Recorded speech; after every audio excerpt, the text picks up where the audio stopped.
It's a Thursday. You thirsty? If so, use code espresso for 10% off your G Fuel orders. Okay, you know what? I'm sorry about that. That was really cheesy. Anyways, today is Thursday, meaning it is an update day for Cold War, Warzone, and Modern Warfare, but also we ended up getting our massive preview of Season 2. A ton of stuff debuted to us, a ton of stuff revealed. So today we're going to break down everything we learned in this Season 2 preview, plus also everything that ended up changing for those three main titles today. So as we go along, let me know your thoughts down below. Are you looking forward to the Season 2 content? Because from what we learned about, there is quite a bit I think that I'm looking forward to, so I'd love to get your thoughts and feedback down there in the comments. As well, if you are new to the channel, do be sure to subscribe button. We're on the road to 400,000 subscribers, and we'll keep you up to date with all things Cold War, Warzone, and of course, leading up to Season 2, anything COD related. So if you're interested in joining the community, I'd love to have you. That said, let's jump into the update and the Season 2 preview at hand. Now, jumping into it on the side of Season 2 content, because this was the more so surprise update here that we got here today, as opposed to our normal playlist updates that we see every single week. We got a lot of information in relation to Season 2. I'll leave the links down there in the description below to the full blog post on everything you need to know. We'll talk about it probably a little bit more in depth here over the coming days as we gear up towards Season 2. But one of the big things we ended up getting was the new Season 2 roadmap for Black Ops Cold War and Warzone, in which on the Cold War side of things, we end up seeing previewed a couple of multiplayer maps here. I would imagine all three of these that are listed are at launch here. We end up seeing Apocalypse, that's 6v6. We have Golova, which is now multi-team, which is probably going to be in relation to Fireteam, but also referencing the Outbreak mode, which we'll talk about in a second, and Mansion, a gunfight map. We have the Death Machine coming as a streak, new modes of gun game and stockpile coming within season as well. And then coming back to that Outbreak mode, this is going to be something where it is a new open world experience essentially for zombies, but set on Fireteam maps. So it's going to be an interesting little curveball here for this, and it looks to be something that ends up dealing with Fireteam and Cold War primarily in that experience, but it looks like we're going to see some stuff come over into Warzone as well,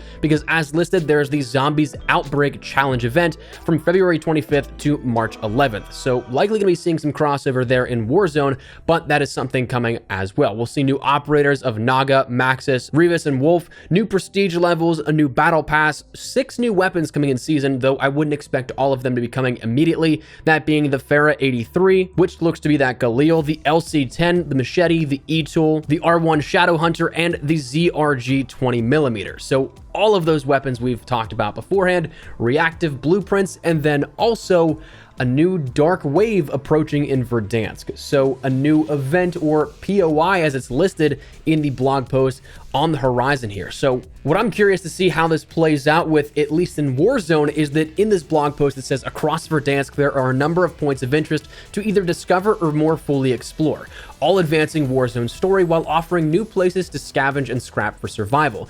Last sighted off the coast of Rebirth Island, recent intel suggests the cargo tanker Vodianoi has gone missing at sea. However, recent visuals have identified a vessel matching the description heading towards the port of Verdansk. Operators within the vicinity are recommended to exercise extreme caution as the ship is carrying unknown cargo and its crew are not able to be contacted. Meanwhile, within Verdansk, something major is beginning to rumble deep underground. Although other reports on these new locales are still classified, we'd advise to explore these areas at your own risk. So finally, it seems like Warzone is getting some sort of massive transformation here in relation to playable area, and also it could be setting the seeds for what could be the next event here and the transition period over into Warzone Year 2. So I'm very much so looking forward to this as a Warzone fan. We saw a little bit about this in the trailer itself, some fighting by the underground bunkers and also that ship approaching the port of Verdansk, but it's going to be interesting. I'm very curious to see how this all plays out, and Season 2 is looking really good, man. I'm actually excited for it. Looks to be jam-packed. I know we say that every single season, but I feel like with this season more so than Season 1 and other seasons we've saw within Modern Warfare, the potential looks to be much higher. But that said, that's a little bit of a preview of Season 2. We might come back to it at a later video at a later point, but now I want to talk to you guys a little bit about the update itself that we actually got today that's playable right now. So jumping over, starting out on the Cold War side of things, it's our final update for Season 1. So what we saw introduced on the playable side of things come down to your playlists. One of the big notable additions for playlists and map play is the Throwback Mosh Pit. This puts the throwback maps of Raid, Express, and Nuketown 84 all into one singular playlist that guarantees you access to those 3 in particular. In this playlist, you'll end up being able to play those 3 maps only with a variety of different game modes, so if you're a fan of those maps, absolutely jump in. They're great ways to grind out things like your seasonal rank and your weapon XP perhaps, which you'll have a little bit of a bonus for as of tomorrow. The other larger update, at least in my mind, is the return of the snipers only mosh pit. If you haven't done your sniper rifle leveling, or you just want to snipe at your own pace, you don't want to be flanked by an FFAR or something other than that, just a one-on-one gunfight with snipers, this is your time to shine. I had an absolute blast with this the last time it was introduced, so definitely gonna be checking it out this week again coming up. Maybe I'll take advantage of some of the gameplay, maybe you'll see some clips here in the coming days or weeks to show off some of the skills that I have on sniping, or maybe a lack thereof of sniping. But in all seriousness, those were the bigger ticket items here added in for this playlist update. Outside of that though, we saw the removal of things like Kiss Confirmed, that Valentine's Day themed variant of Kill Confirmed where the tags were replaced with heart candies, and then we also saw the rest of the playlist filling out this week with Nuketown 24/7, Gunfight Blueprints, Face Off, and your usual suspects. Now, bridging the gap between Cold War and Warzone, we do have another shop update this week for the games, and it comes along with the final Mastercraft bundle that we had for the duration of Season 1. This one is actually pretty cool, but it'd probably be like 2 of the 3 in the rankings here for me, right in the middle, that being the Retro Renegade bundle. Now, if you'd like to pick up this or any of the other items in the in-game shop, it's entirely optional, but if you wish to support the channel a little further, like Tay, Gaming, Geist, and Clip Hitters have, you can just go to Espresso with your purchases. Again, entirely optional and just a way to support the channel a little bit more, but if you ever do, feel free to tweet me a picture of it. I'd love to shout out some of your generous support in upcoming videos.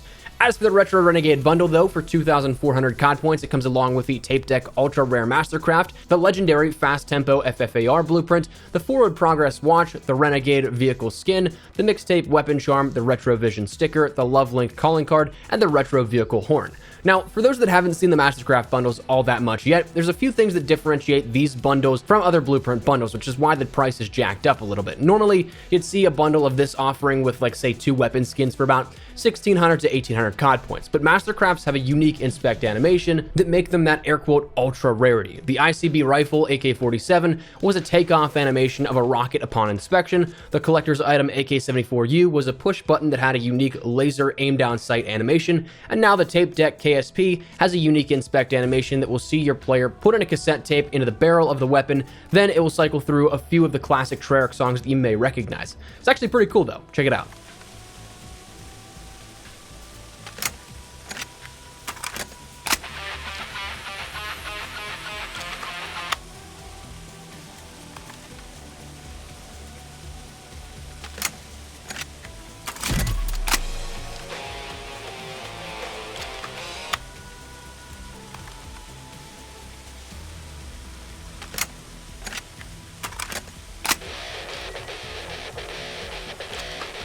So that's the final Mastercraft that we have here on deck for Season 1. Season 2 may introduce more. We've seen some data mined references that reactive camos will be coming back, which will change your camo upon kill acquisitions, but we don't know for sure when they'll be coming, and I just imagine alongside that we also see Mastercrafts continue to return in other capacities. When it comes to Mastercraft rankings, like I said, I'd probably put that ICB rifle for the AK-47 at number 1, followed by this one, and then the AK-74U collector's item. But anyways, that's the Mastercraft. The FFAR is a standard blueprint, though the other interactable feature of this bundle is the watch itself actually tracks your steps, your actual in-game steps. So that's kind of cool, but kind of a niche market to add a feature to. Jumping over to the Warzone side of things, we of course see Battle Royale in solos, duos, trios, and quads continuing on, but this week we end up seeing Rebirth Resurgence quads, as well as Rebirth Mini Royale trios for those that want to play on Rebirth Island. Plunder Blood Money also returns here this week, offering up a little bit more cash for some bonuses there. For those still grinding out Modern Warfare, the traditional MP side here of that one, we end up having Ground War, Gunfight, 1v1 Me Bro, Shoot the Ship, and Stir Crazy as the playlists on offer this week. Now, that's all that we have on deck right now for Call of Duty and the main titles between Cold War, Warzone, and Modern Warfare. But again, as we mentioned earlier in the video, there is a lot still upcoming in terms of Season 2, but also as of tomorrow, we'll mention it in what's scheduled for the content there. But you should know that as of tomorrow, Double XP kicks in at 10 a.m. Pacific time and goes until Monday at 10 a.m. Pacific. So you'll have a whole weekend here to grind out your rank to finish out the season, but also if you haven't finished your Battle Pass just yet, you have double Battle Pass progression as well. So getting to rank 200 as well as finishing your Battle Battle Pass is absolutely something doable as of this weekend and the added tools at your disposal. As of right now, that is everything up on deck here for Cold War, Warzone, and the update that we ended up getting here as of today. So let me know your thoughts down below. What do you guys think of this update? Do you like everything we've seen so far? Maybe not so much. Whatever it is, feel free to let me know. But hopefully enjoy the video. If you did, make sure to drop a like down below. And of course, if you are new to the channel, make sure you guys subscribe so you don't miss a single thing regarding all things Warzone, Cold War, and anything Season 2 related. We'll keep you up to date with all of it. So if you're interested, make sure you hit that subscribe button. If you also want to follow me on Twitter and Instagram, those are the best places to get content on YouTube. Practice on both those. So if you guys want to strike a conversation, ask me a question, whatever it may be, that link is down there in the description below. That said, thanks so much for watching. My name is Espresso. I'll see you guys later. Take care and peace.